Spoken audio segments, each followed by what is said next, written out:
This puncture wound on the knee appears manageable.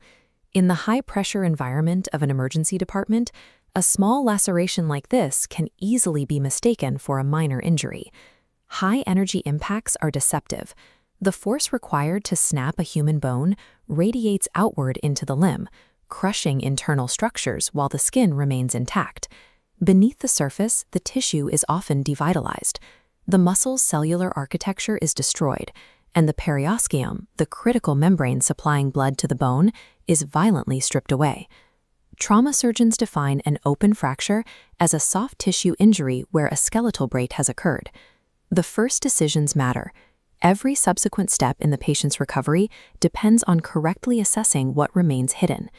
The surgeon operating in this gray zone must weigh the long-term viability of the muscle and blood supply to determine if limb salvage is a realistic goal or if amputation is necessary. Successful management requires looking past surface illusions and preparing for catastrophic variables the moment the patient arrives. For decades, trauma teams have relied on the Destilo-Anderson classification system to categorize open fractures by wound size, contamination, and tissue damage. While useful for general communication, assigning a rigid grade in the emergency department frequently underestimates the true severity of the trauma. The final diagnosis takes place in the operating room. During debridement, the operating surgeon physically opens the wound, irrigates the entire area, and inspects the deep tissue layers. Exploration reveals the true extent of the damage.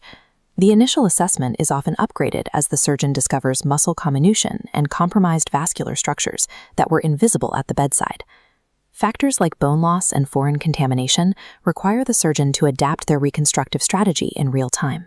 Classification frameworks provide a starting point, but they cannot replace the clinical judgment required during surgery. The final diagnosis is a dynamic process that continues to evolve until the wound is fully explored and cleaned. A dangerous assumption persists in trauma care, that an open fracture automatically protects a patient against compartment syndrome. The false logic suggests that the broken skin acts as a natural pressure release valve, preventing internal tension from reaching critical levels. These pressure blisters, developing in a low-grade fracture, indicate that internal tension is rising dangerously, regardless of the wound's presence. Dangerous pressure buildup can still occur within the exact same fascial compartment that contains the open wound. The breach is rarely large enough to decompress the entire limb. Failing to recognize this paradox leads to catastrophic results. The rising pressure suffocates capillaries, cutting off blood flow and triggering widespread muscle death. A minor-looking laceration on the surface can mask strangulating pressure occurring just inches below the skin. Surgeons must maintain a high index of suspicion for compartment syndrome, regardless of how the wound appears externally. Historically, surgical dogma dictated the 6-hour rule, establishing a mandatory deadline for operating on all open fractures to prevent infection. This rigid stopwatch was largely based on historical animal studies. Modern clinical data from human subjects has found no clear evidence supporting an arbitrary universal deadline. The focus has shifted toward the quality of care and the sequence of treatment, rather than beating a clock. While urgency is still necessary, it is now balanced against the need for proper planning and surgical expertise. Modern protocols prioritize 2 layers of execution: immediate systemic antibiotics within 1 hour, followed by meticulous surgical debridement. A rushed, inadequate debridement performed in haste is far more dangerous than waiting for proper facilities and a specialized trauma surgeon. Blind speed has been replaced by evidence-informed prioritization, ensuring each step of the process is executed with precision. In the past, trauma care was sequential. Orthopedic surgeons would fix the bone first, and plastic surgeons would address the soft tissue defects weeks later. This flowchart illustrates the integrated orthoplastic pathway, which manages the injury as a single problem. Initial skeletal stabilization and reconstructive planning are linked directly, ensuring early decisions support final outcomes. Here, debridement, infection control, and bone stabilization are addressed simultaneously. This requires surgical foresight.